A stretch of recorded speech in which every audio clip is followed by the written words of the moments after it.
client-side vulnerabilities, something which not many people do. So I'm looking forward to the talk. Thanks, guys.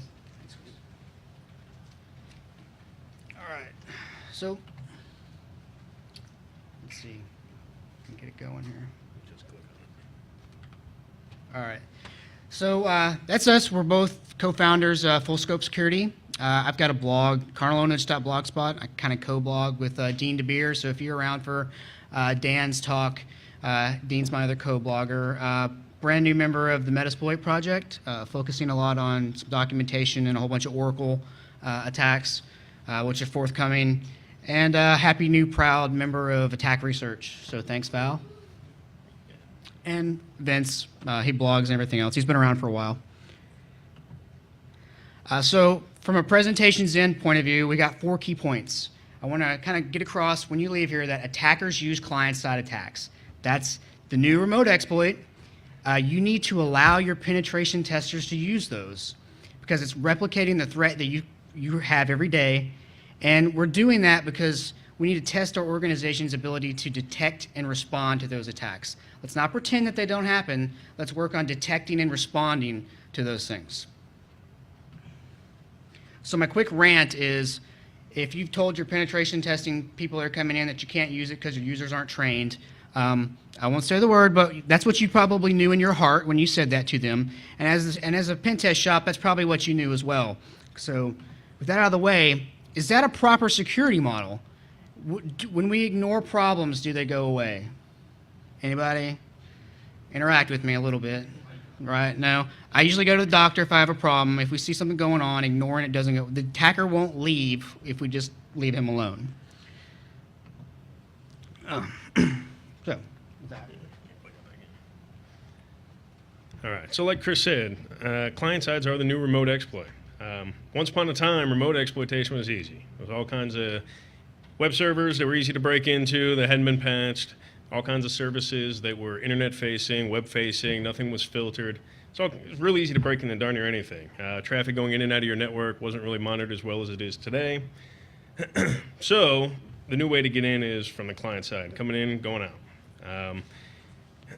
Like we said, it's becoming very critical to actually test your networks or your user susceptibility to client-side attacks, since that's really what the bad guys are using. And the reason that they'll continue to grow and we'll continue to see more of these types of attacks is because they work, because users aren't very well trained. So I don't want to bore everybody with statistics, but as you can see here, 8 out of the top 20 categories from SANS show incidents that are directly related to client-side attacks. And more researchers are looking for vulnerabilities in client sides because operating systems are getting harder to exploit themselves. Some more stats. Last quarter of 2008, it shows that 8 of the top 10 web attack vectors all require some type of user interaction. So that's exactly what we're talking about, client-side attacks. Your browsers, your antivirus, anti-malware 2009, malicious Web 2.0 components, all of your Adobe components that you're running, Adobe, Flash, PDF, and even movies, QuickTime, like you saw in the last presentation, and real player vulnerabilities.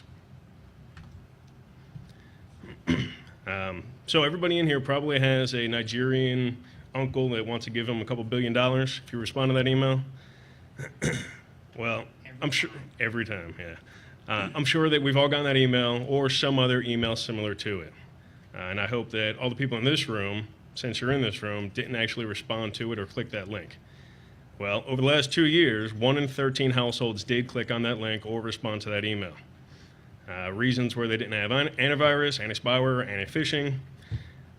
So what we propose is that if 1 in 13 people will open something as random as that if we direct a targeted attack against your organization based on open source intelligence, that 1 in 13 of your users are also going to open that email.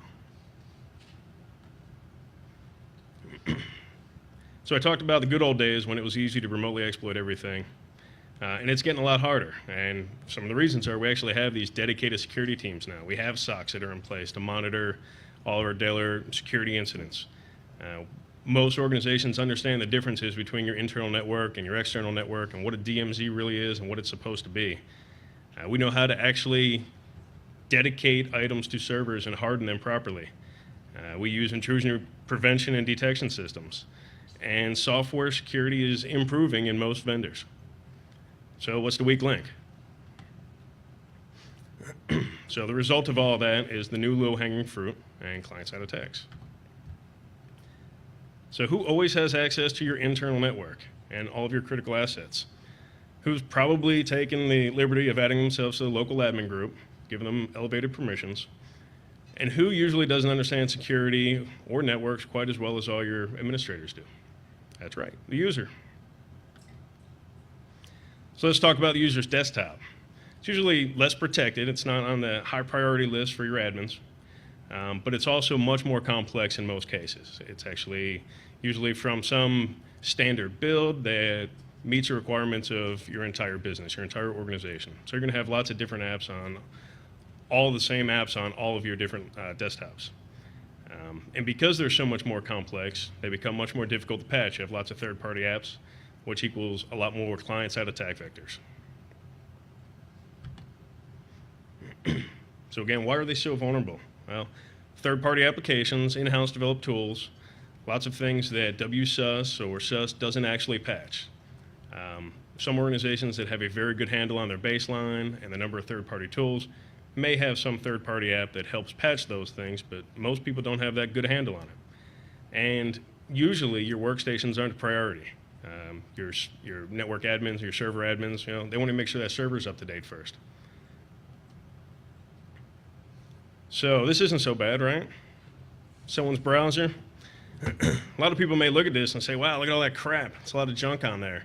Well, anybody that's doing client-side attacks may look down here at the bottom and see all these applications that are installed and running. And those all equal attack vectors, all third-party attacks.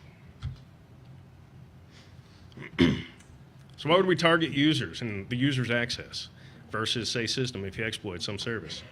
Well, the users have legitimate access to your critical assets. It's the most important thing. As a domain user, you can generally get more information out of your network versus system. You can use all your net commands and all your DS query commands and get further information that you can use to further target, say, your domain administrators or your enterprise administrators with an additional fish. And then the big thing, since we do so good at protecting things coming in and monitoring things coming into your network, all this traffic, all the malicious pieces of this traffic are coming out of your network from the user's desktop out. So egress filtering generally isn't so good. So in a typical pen test, here's our steps. Find these in the back of any hacking magazine, any book, Hacking Exposed. And the things in red are those that we share in similarity with the client-side attack. This is our general, typical pen test. It's oversimplified, of course. You got your attacker, you got your target. We got our firewall in place. We go across the network, do our scannings, and attempt some attacks, and they all fail. Got some firewall in place that's dropping everything. Typical pen test is not really testing all of your users and doing client-side at this point. It's going to say, hey, you're secure. Here's your rubber stamp, and pay me. That's not very good, especially in this economy. So what we propose in this client-side pen test methodology is we do a lot more upfront, a lot more reconnaissance, a lot more information gathering. We use open source tools like Maltego to grab as much information as possible about your organization so that we can generate a very targeted attack against the right people. We decide on that attack vector, whether it's an email or standing up a malicious website, send our attack, and wait for someone to open the email. Once they do, we secure our access and switch to an internal pen test and start trying to move laterally. And at that point, we should be okay because the inside of your network's safe and secure and monitored, right? Right? Very well monitored most of the time. So here's another diagram, again, a little oversimplified, but we have our attacker and our target. Same firewall, and we want to make sure that all those same things during a typical pen test are also tested for. We do want to make sure that your servers are securely patched, your firewall's doing its job, your ACLs are in place. But once that's done, we look to your weak link, the user. Stand up our malicious website, send an email. Email, of course, gets opened because it looks nice and juicy. It's something that was targeted, and they pull down the malware from our server, and here's a nice Internet Explorer vulnerability that maybe we pushed via Word document. At that point, we get a reverse shell coming out over 80 using passive X, and we have access to your network from the inside out.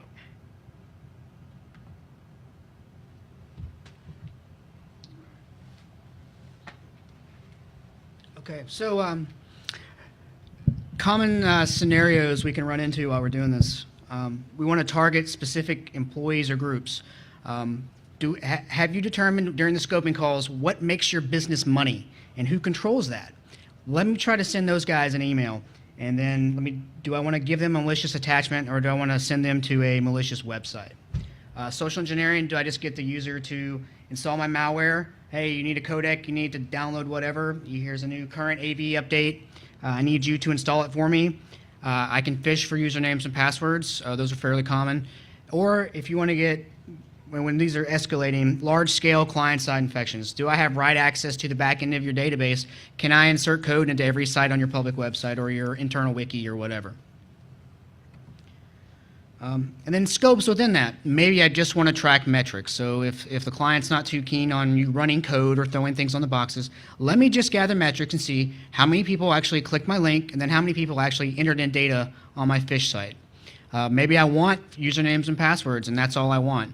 Or I can exploit client-side vulnerabilities or run malware, run my Trojan, either through social engineering, or if you've got some crafty Java or some other tools, you can try to do that as well.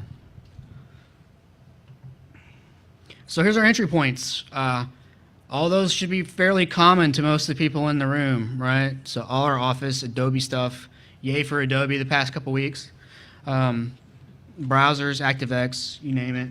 And then we get into social engineering and then physical. Obviously, that one's kind of starred because that's I need to be on site. But hey, USB drops, CD drops. How many people are going to stick that USB key that I left in the bathroom into the computer to see who it belonged to or what was on it before they take it home? Granted, Microsoft just pushed out the auto run, but I'm going to maybe check on, sorry, got random pop-ups here. Yay, Windows. So who's going to, physical attack is a way if you're doing an on-site. And I think like HD and Val talked about a couple years ago, if I'm getting paid a lot of money to do a pen test and we're targeting people, that's not too much money to expend, especially if I'm a bad guy and I'm trying to get after what makes you money. I'm going to spend a couple $100s for USB keys from Costco. So our delivery methods, basically we have email. So open my attachment. I'm going to send you some sort of malicious attachment. Or follow my link, which is going to lead us into a web attack method. Web attack methods go from phishing sites, browser exploits, vulnerable third-party controls. I can cross-site script a user to a vulnerable page or something that's maybe Metasploit serving up any of the other exploits above that. SMB relay attacks, if you're internal, kind of fixed, but not really. They've recently added some things in Metasploit. You set an SMB host, but actually will relay those credentials to a second server. If I have write access to the web server application, I can just inject code or download and run my executable via social engineering or no exploit required Java. That was kind of the new hotness in 08. We'll have to look for something good for 09, but and we'll talk about that no exploit required one. And instant messaging. Bottom line, I need the user to interact with one of my payloads. I need them to run my executable, scan my executable with AV, visit my site, or open my attachment. Fairly common. Is everybody kind of in agreement with that? Need someone to interact? At least you're interacting. Thank you. All right, so some examples. Open my attachment. Office attachments are great. Why are they so great? Do you block Office attachments at your gateway? Does anybody block docs? Okay, one guy. Generally not, because you need those for business. People are exchanging, you don't, but most people need those for business. Or PDFs. PDFs used to be the old safe thing to send instead of Word documents, right? When all the viruses were attaching themselves to Office things. They're difficult to detect. Can your AV scan and analyze the code that a macro is going to run if you enable it?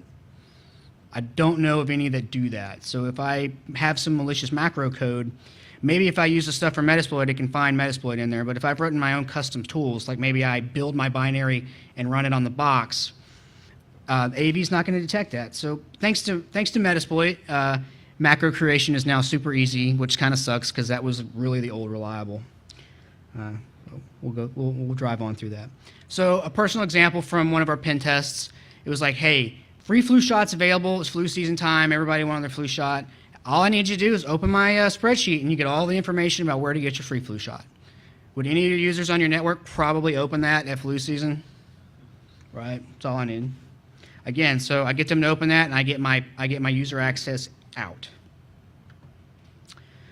To show that I'm not making it up, back at the Olympics time, there was an Olympics fish going around, had a malicious Adobe PDF attachment with embedded JavaScript. It's kind of what it looked like. I don't know, pretty good fish. It's, got lots of text to read. Inside of that was malicious JavaScript that would try to download an executable. And similar was a zip file, but it had an access attachment that tried to take advantage of the jet engine overflow. So again, can I create a good fish to get a user to interact with my malicious content? So in this case, most people are dropping zips, but you probably just could have sent the whole access file by itself and it would have got through. LinkedIn had a similar thing in 08. Hey, you need to check out my my new update to the list. The list had a Trojan. It was just trying to steal usernames and passwords and sensitive data. Same thing. Now Microsoft's getting into the group or into the groove, and hey, I'll just send you the update by email. This is so much easier for you. But hey, just to show that it's really from me, I'm going to go ahead and PGP sign it. Well, it's really just text at the bottom of the email, but some users may have heard of this PGP thing, so it's signed, right? So it's trustworthy. Again, you guys seen any of these before? Or? Yeah. So we're going to do some demos. I did not attempt the demo guides. I recorded mine. Sorry. Basically, we're going to use Metasploit because I kind of have to, but not really. All the 4Pay frameworks are actually really great at doing this. We just don't have a copy. So if you want to give me one and have me show you how to do it with yours, talk to me after. So the first one is the Office with VB code. Really, it's the no exploit required way. All I need is the ability to run macros or the ability to downgrade my security settings and run macros. And we're going to cross our fingers. All right, cool. It's working. I hope. It's blinking. All right, cool. We're running. So basically, this is almost in real time. We just used MSF payload to create our VB exploit code. It takes a couple of seconds to generate. We want to make sure that it's there. All right, so it's there. The first one of these is a little slow. We kind of speed up the whole Metasploit stuff for the other demos. Again, so we've outputted it to a text file. Give us an email, something worth opening. I need something there after the user enables macros. Import our code.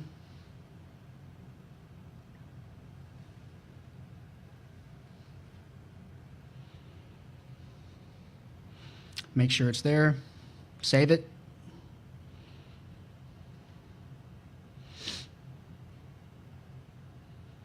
All right. And what we're going to do here is we're going to just set up the multi-handler to actually catch all the callbacks. So tell it what payload we're expecting. So we love interpreter, so we're going to have it expect an interpreter reverse shell. So again, egressing out of the network to us. In real life, we're going to use something probably different than 8899, like 443. That's something that's allowable out of the firewall. But it's a demo. Sure, I'll run it. Why not?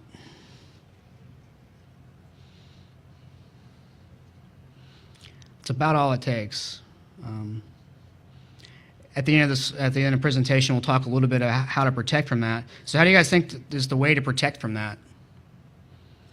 Anybody want to throw a guess on how I would protect against that?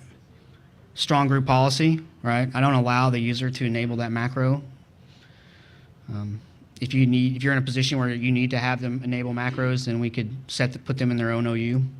So all we're showing here is that the connection was established. We're actually going to go in here and actually close the Word document and show that even after they close the Word document, we still have our shell. That's basically what Metasploit made there. If you looked in the VB script, you see that was the service or the executable, random executable it makes when it does that. So we've closed it, and we're just showing again. Is it still there? We've still got our connection outbound. It's still running. So even though the user has closed the Word document, we're still good to go. All right, so that was when I made that, that was a current XP Service Pack 3 image. All right, so anybody heard of the file format exploits in Metasploit? Couple of guys in the back.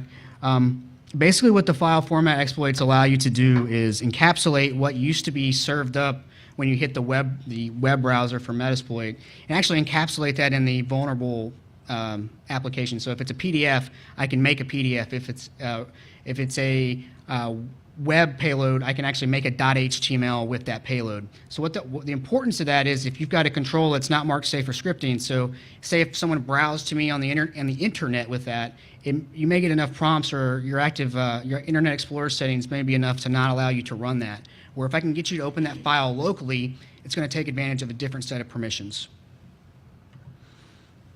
So another demo is just to show that it's not always we don't always pick on Microsoft. There was a bug with Opera 9.62, heap overflow, had pretty wide range of coverage. It kind of demonstrates what happens as you're missing those third-party patches. So if you're allowing your users, well, man, Internet Explorer is evil, I don't want to use it. I'm going to go ahead and install Opera, it's going to keep me safe.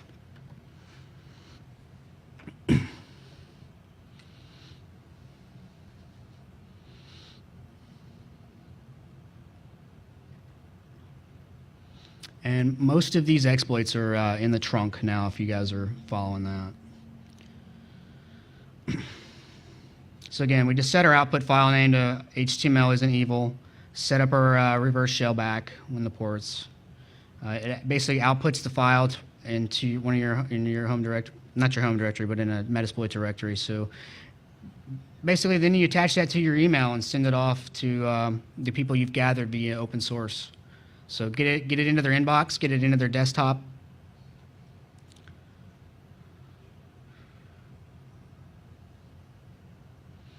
Again, that was it. That's about all it took.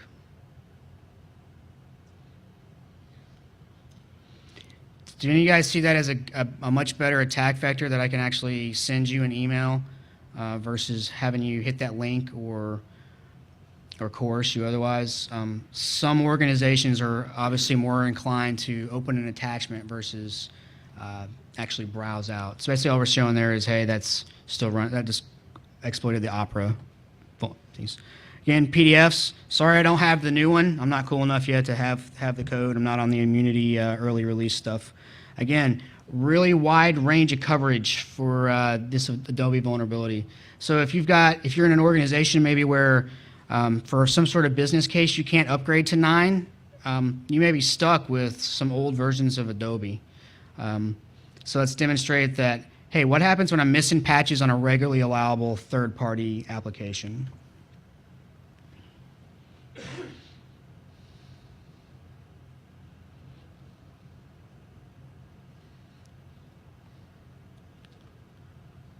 It's just a demo, kind of that just info, just showing what's vulnerable. Again, we're just going to set our file name. You know, it's going to be flushotinfo.pdf or whatever.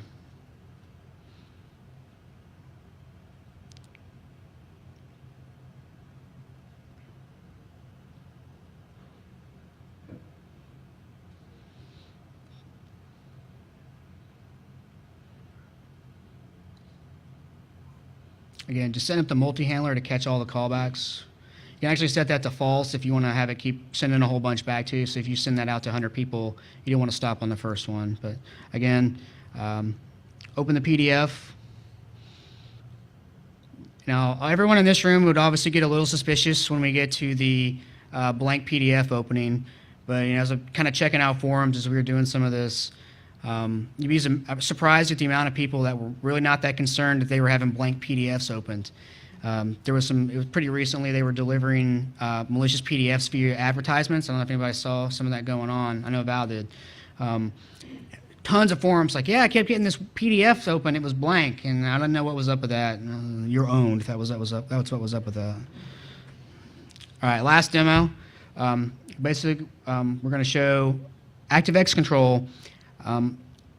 The problem with ActiveX control bugs is if they don't have the control installed, I really can't. I don't have anything to exploit. So what we're going to show the first try is what happens when I send them the file and they don't have the control installed. And the second time, I'm actually going to serve up the vulnerable cap file, have them install that, and then exploit them. So I'm going to take someone that wasn't vulnerable and make them vulnerable if they have to click one more yes on the ActiveX stuff.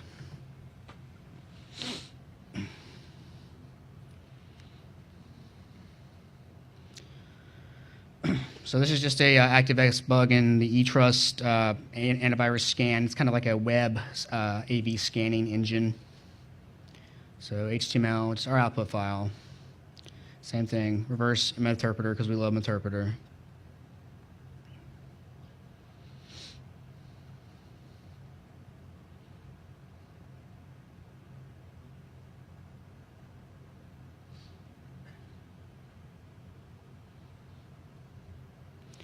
And we're actually, all these are posted and they run at like regular speed, so if something's moving too fast for you, which is probably not, but. So basically all we're gonna show is here, hey, I got him to open it. Sure, I'll enable that ActiveX control. Why not?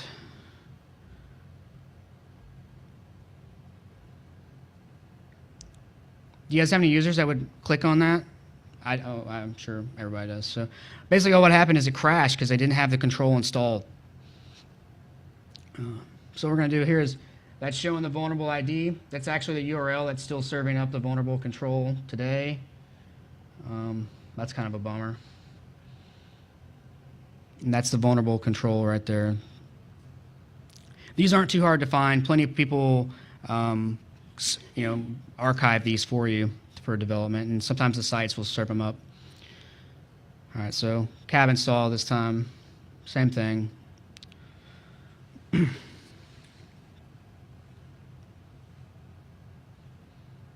This actually really isn't a new technique. I found a post from 2001 that talked about doing this, but it still works. So this time we got them to install the cab install one. I think we're going to get one more ActiveX prompt to actually install it. It looks like all the others. And it's not too hard to get these people to do that. Just tell them in the fish to expect to have to enable that ActiveX control. That's all you got to do. Just tell them to expect it. So that was it. They installed it, and in the background, we'll get our shell. It's that simple. So basically, we took someone that wasn't vulnerable and made them vulnerable. Any value in that for any of the guys that do testing? Maybe? Maybe important to realize that it can happen? All right, so follow my links. We've seen that a million times. Again, the important thing for those is they typically bypass your perimeter security. Most people allow 8443 out. People need to browse the web to do work. And so things to ask yourself when you're allowing that, which everyone does, is do you have URL filters? Are you using an outbound proxy? Does everyone in your enterprise have to go through a proxy to browse the web? If you're making your 443 your outbound IP, port, Metasploit or most Trojans aren't going to be smart enough to know that it has to go through a proxy to get out. So you're going to see that user's box trying to go out over 443. That's a big flag that something's going on. Do you have a content inspection proxy? Is it really HTTP traffic? Is it really HTTPS traffic? And then payloads from the web can be difficult to detect.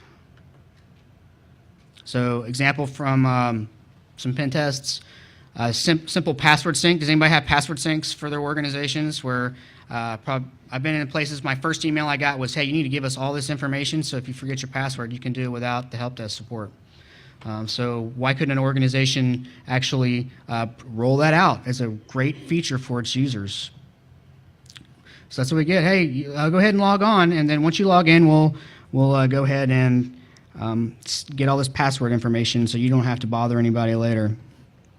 We log the results. We write some custom PHP to actually catch that stuff. So we catch the usernames, we catch the passwords. And some of the browsers, like Firefox, will actually tell you some of the plugins that are installed. So we can now further do directed client-side attacks if I can see something in that plugin area that is actually vulnerable to something. In the news, just a common fish. You guys see these every day. Some of them are getting pretty good. I actually got a PayPal one that had my name in it. I don't know how they got it, but generally that's your key that it's fake, but it had my name in it. So it doesn't always have to be about metrics or about a shell. We can just gather metrics. A good way to do that is Google Analytics. I make 2 of those, one for the first page of the fish and one for the second page. So after they hit the enter button, whether or not I'm actually logging those results, and that depends on scope and what the client wants.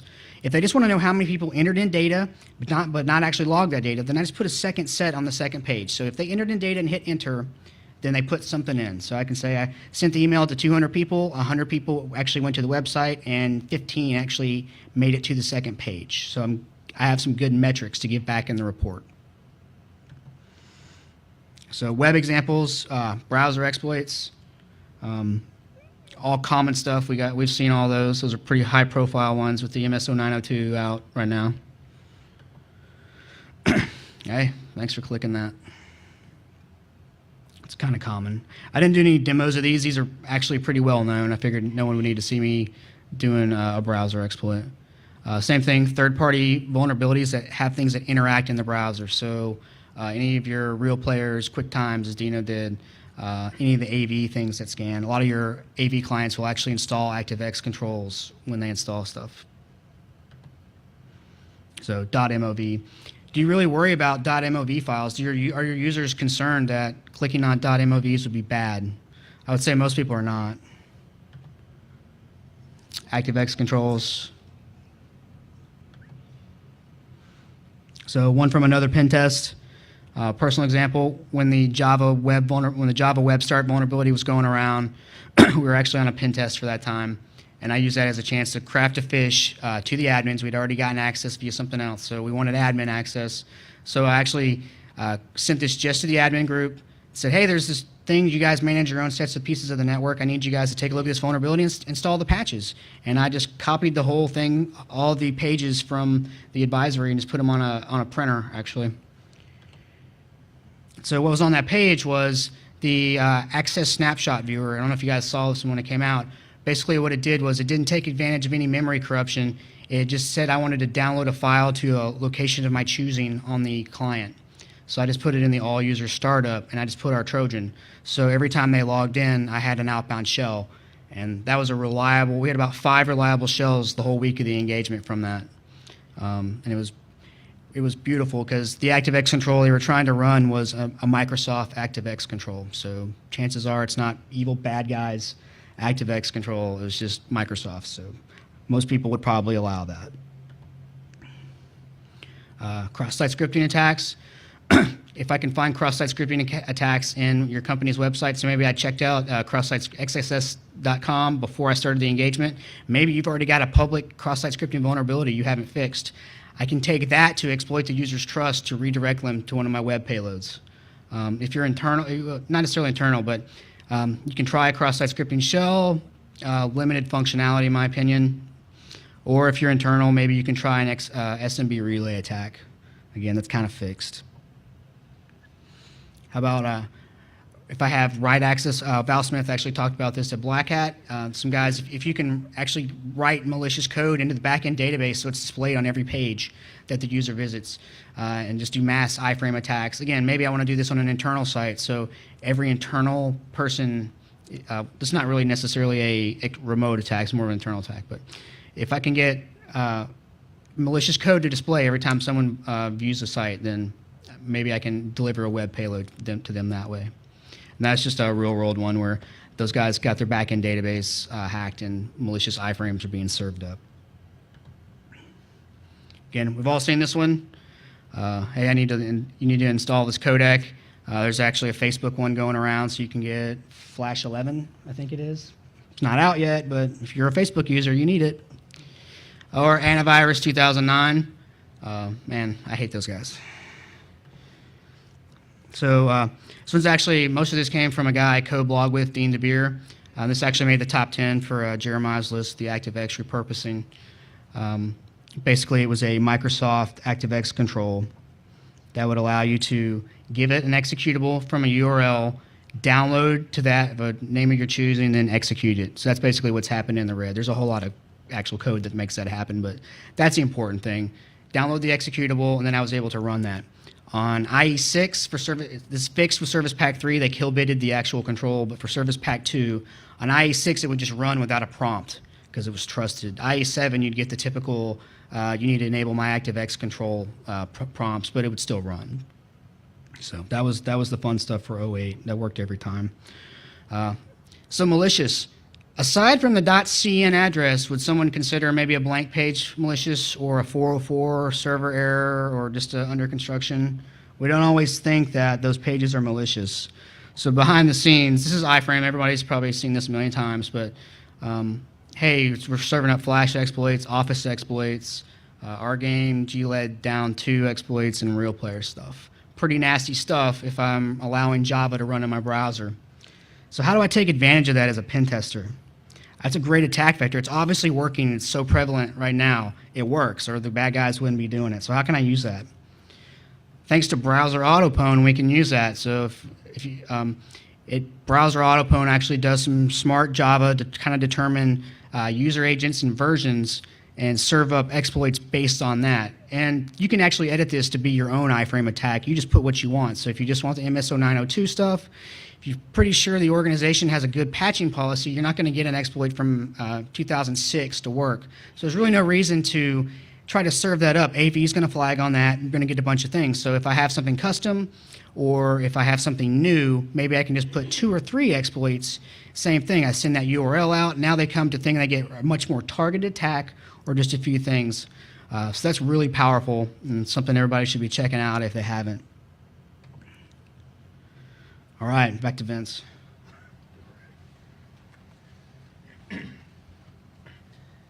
All right, so all is not lost. We talked about a lot of things, and it seems pretty gloomy, but there are ways that we can try to mitigate this from happening or lessen the impact at least.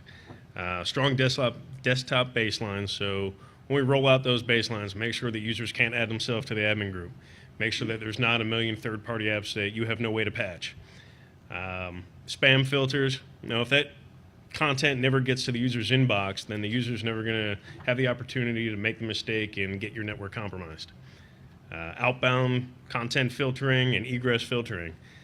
We don't want to allow every port coming out of your network. And in addition, whatever ports we are allowing coming out, we want to make sure that proper protocols are actually being used on those ports. So if we have something in the clear going over 443, that might look a little weird. Might want to look into it. Something not HTTP going out at over 80, why is that?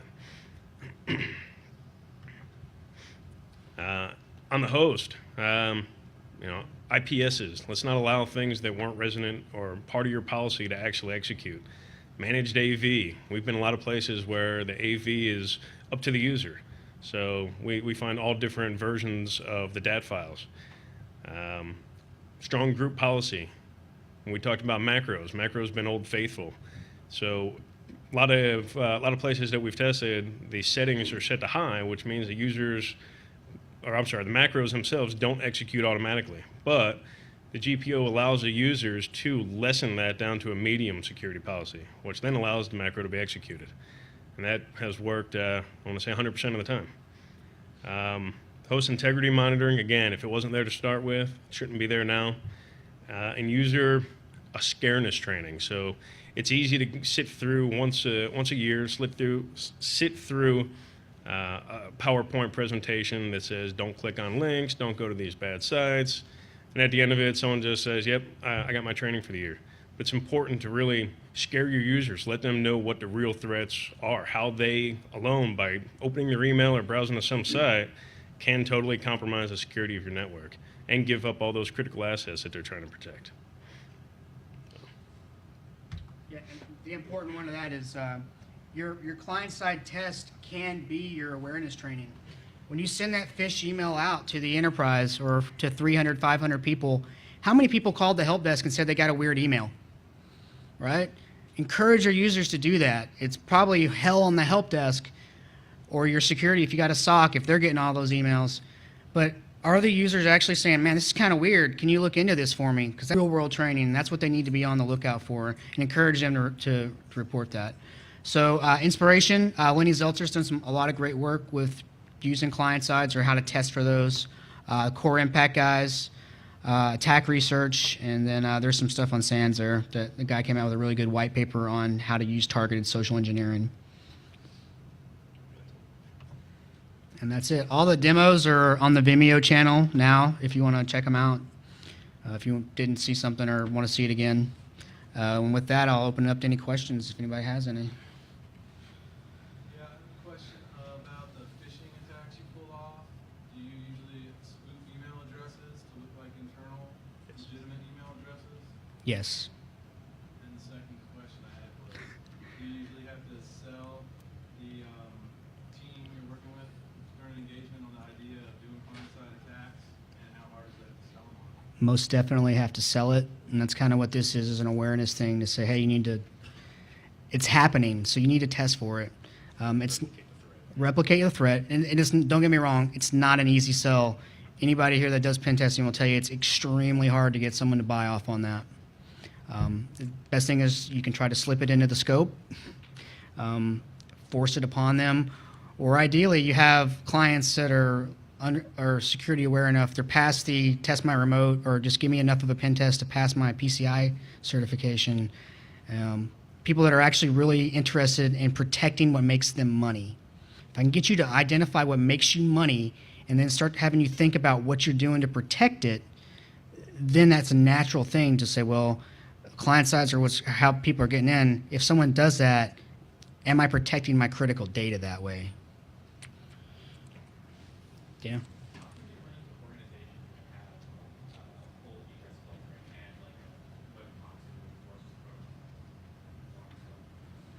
Great question. That's kind of been the hardest thing we've come across.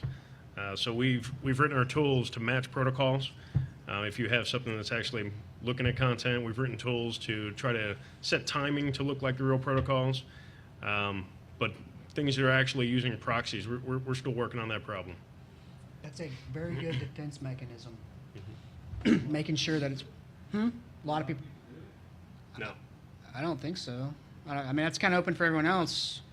You know, how many people are running blue coats or something similar?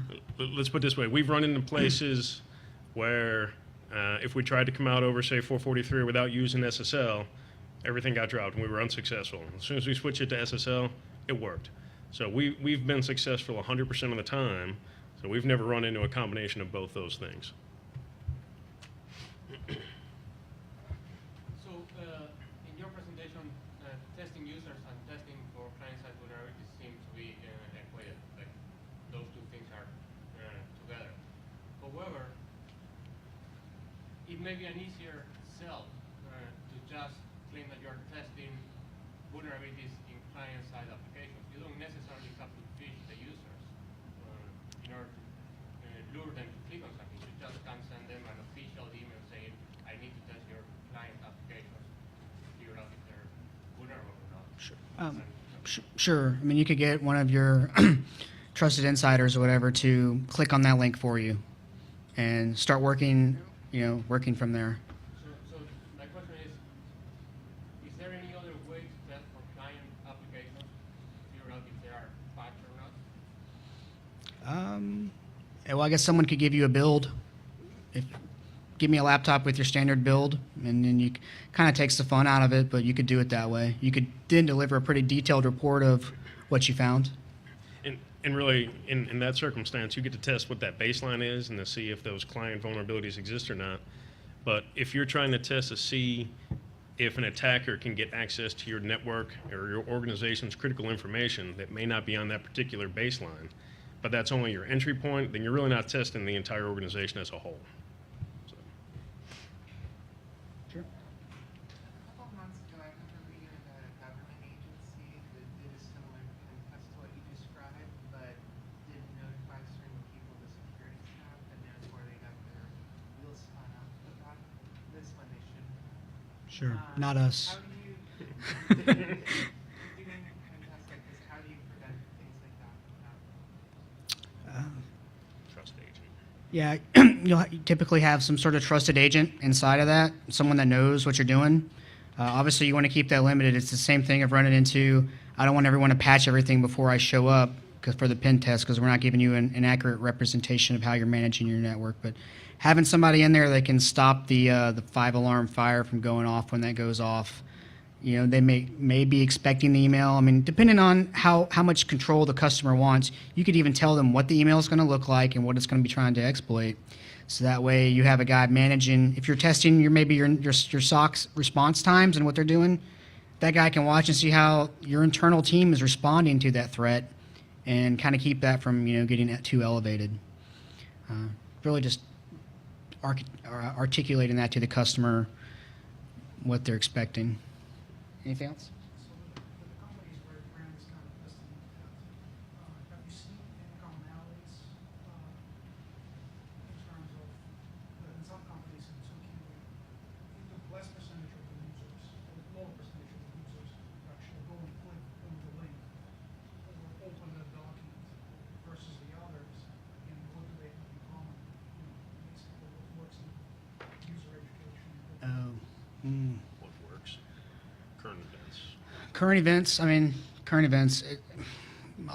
most users are similar. Like I said, the Office thing almost always works if we can get the email to actually hit people's inboxes. Don't have a lot of like hard numbers for you that this type of organization was more susceptible to this or that.